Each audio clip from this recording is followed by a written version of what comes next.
Welcome back to Phantom Files Official, where every night, we dive into the darkest corners of the world to uncover eerie, unsettling tales you won't hear anywhere else. This is day 3 of our special 100-day horror series, and tonight, we have something truly chilling for you. 3 terrifying, true-style horror stories that will crawl under your skin and stay with you long after the video ends. So, grab a blanket, turn off the lights, and let's begin.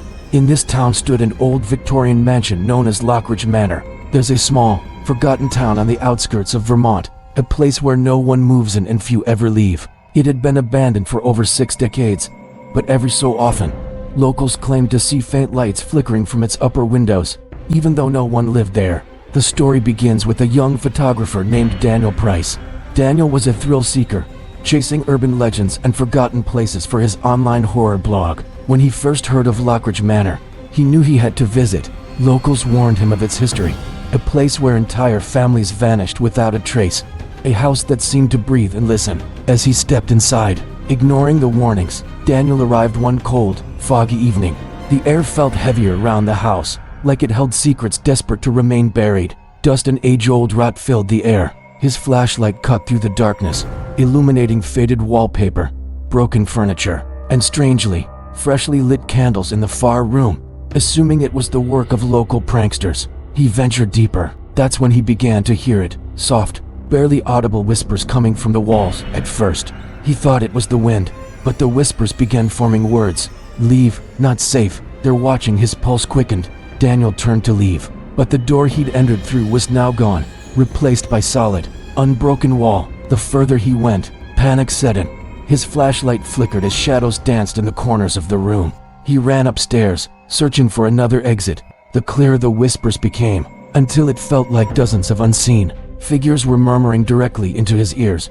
Each room seemed older than the last, filled with furniture from eras long past. But one room, at the very end of a narrow hallway, was untouched. It looked new.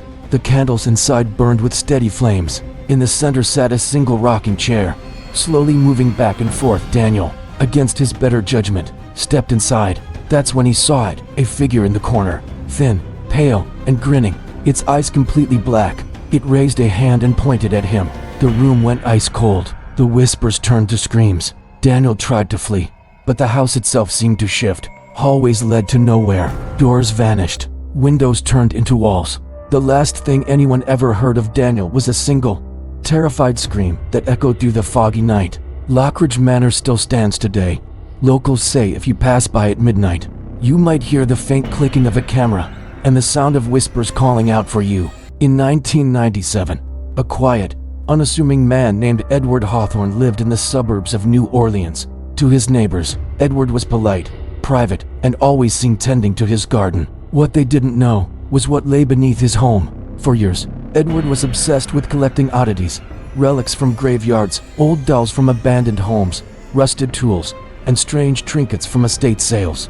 His home was filled with these strange items, but none knew of his basement, a room no one had ever been allowed to enter. It wasn't until a group of teenagers, driven by curiosity, decided to sneak in one night. The group, Mark, Jessica, Ryan, and Chloe, slipped in through an unlocked window while Edward was away. At first, they laughed at the weird decorations, ancient photographs of people with hollow, lifeless eyes, Victorian dolls seated perfectly on shelves, walls lined with taxidermy animals whose fur was gray with dust. Then, they found the door to the basement, a heavy, oak thing with rusted hinges. It was chained shut, but Mark, eager to impress, found a way to break it open. The air that spilled out was thick and freezing, carrying a scent of damp earth and something worse, decay. The basement was massive, far larger than the house itself. Lining the walls were shelves filled with jars. Inside were things no one could explain. Shriveled hands, preserved eyes, ancient coins stained with something dark.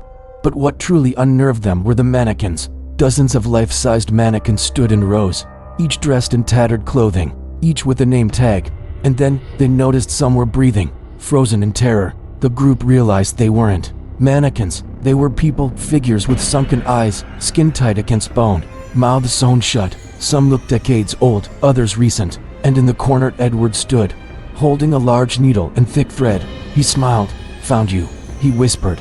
What happened next was a blur of screams and chaos. Only Jessica managed to escape. running until she collapsed on a neighbor's porch. She was barely coherent, muttering about eyes in the dark, stitched lips, and a man who collects people like objects. When the authorities arrived, the house was empty. The basement gone. No evidence. No Edward. No jars.